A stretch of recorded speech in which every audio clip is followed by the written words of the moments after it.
watching and reacting to that sugar film 2014. Hi everyone, good day. Today we are going to react to the documentary That Sugar Film in 2014. This film talks about hidden sugar in everyday foods and how it affects our health. Let's watch and share our thoughts about what we learned from this documentary. By the amount of sugar they consume. Like so many indigenous cultures introduced to a Western diet, their relationship with sugar seemed particularly destructive. The Aborigines have remarkably little sugar in their diet. 2 or 3 small pieces of candy would be equal to the sum total of the amount of sweetness that an Aborigine would get in 1 year. In 2008, Coca-Cola claimed that Australia's Northern Territory was their highest selling region per capita in the world. This was in large part due to the local stores in the Aboriginal communities. Just 100 kilometres from Uluru is the small town of Armata. It has always been alcohol-free, but in 2007, its population of just under 400 people consumed 40,000 litres of soft drink. So one Aboriginal man decided to do something about it. His name is John Tregenza. This is his case, this is his puturu, and this is his nickname. Why? Because I cut through the bullshit. When I first came up here in 1973, I would estimate that, say, 10% of the people's diet came from the store. And now it's almost 100%. So it was obviously critical that people's health depended on what they were coming out the store door. This reliance on the store has been caused by a variety of environmental changes. The main one being the introduction of a foreign grass that took over the plains and drove away the native plants and animals that had provided bush tucker for centuries of their health. The community at Armata decided that they wanted to reduce the amount of sugar intake that they were having throughout the community.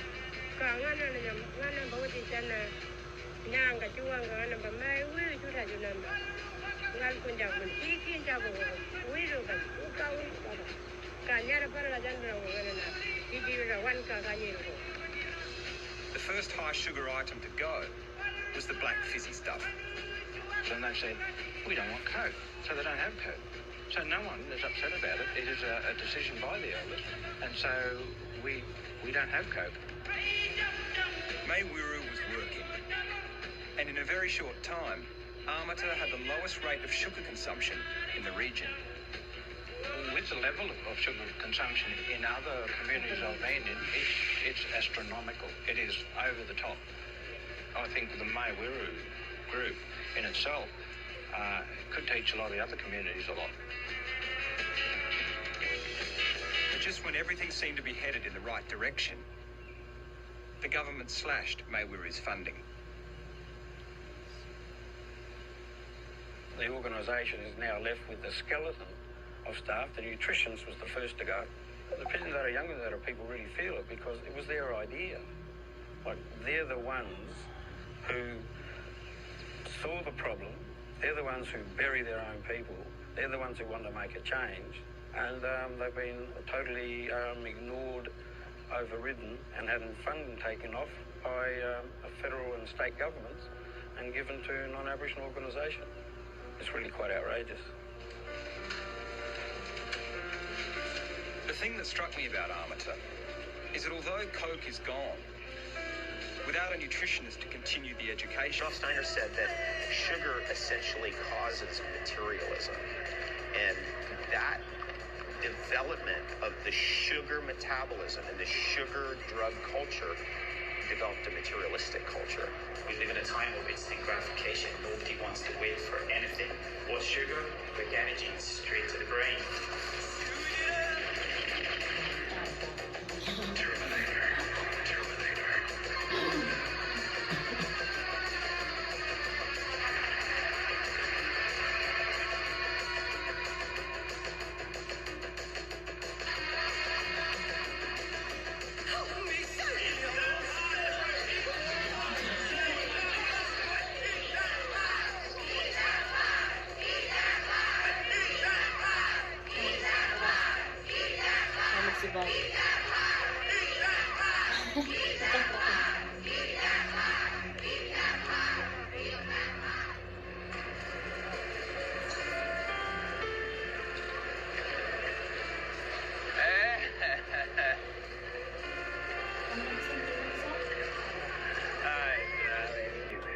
In 2 months of healthy eating. High triglycerides can also indicate a switch from healthy cholesterol to the damaging small dense LDL cholesterol. Small dense LDL lines you up for heart disease because they're the ones that are embedding in the arterial walls, forming plaques, and that's the bit you don't want. Have all the LDL you like, but don't have those. In terms of weight, I gained 8.5 kilograms overall and added 7% to my total body fat. But more ominously, increased my waist measurement by 10 centimeters. This is the dangerous visceral fat. I showed a slight change in the bum expansion test, a variance in the rear flesh wings test, and had great success in a highly scientific belly slap make a fat wave wobble test. I was quite, as you know, quite alarmed that you were able to do that in such a short amount of time. Again, eating hard-approved healthy foods that everyone's going along thinking, is totally fine to be doing. And we're worried about the future of this obesity epidemic in Australia, whether it's going to lead to an epidemic of liver disease in the long term. But perhaps the most enlightening of my results was the calorie count. As I discovered, my calorie intake was virtually the same as my pre-experiment diet. The big difference was the source of the calories. I'd pretty much done a direct swap of healthy fats for sugar-laden products. I was looking at the total calories as well, and very often it would come out as less than what he had eaten previously. The way that calories have been measured in the past needs to be re-looked at. This calorie counting and this intense fixation with it, and it's our fault as much as, I take responsibility because... Our reaction or opinion to That Sugar Film 2014. At first, I thought that Sugar Film would be boring, but I was hooked because of how funny and engaging it was. What shocked me most was not that sugar is bad, but how much hidden sugar is in foods we think are healthy. The film made me realize how fast sugar can affect our health. For me, the message is clear. The good life means taking care of your body, not just enjoying food in the moment. What surprised me most is that you don't need to eat candy or soda to get too much sugar. Even everyday foods can be dangerous if you don't check the ingredients, and I was surprised because he was not eating sweet or soft drinks, but his body still suffered. So this film made me realize how important it is to read foods labels and be more careful with what we eat, and how dangerous hidden sugar can be.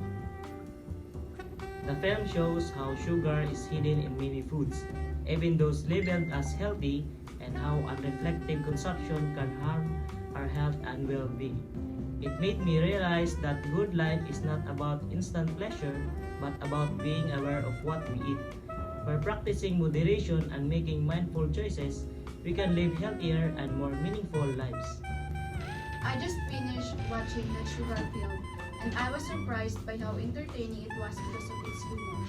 It made me more aware and honestly a bit hidden sugar is in the food we eat. Even in so-called healthy options, the film clearly shows that sugar like tobacco gives short-term pleasure but leads to serious health problems that aren't immediately visible. It also made me realize how easily people are misled by labels like low fat when they're backed by science. In the end, the film reminds us that true good life begins with taking care of our health. We eat to live, not the other way around. We really need to watch how much sugar we consume. So, that's our reaction to That Sugar Film in 2014. This documentary helped us realize how too much sugar can affect our body. It reminds us to be more careful with the foods we eat and to always read labels. Thank you for watching. Don't forget to like, share, and comment your thoughts. See you next time!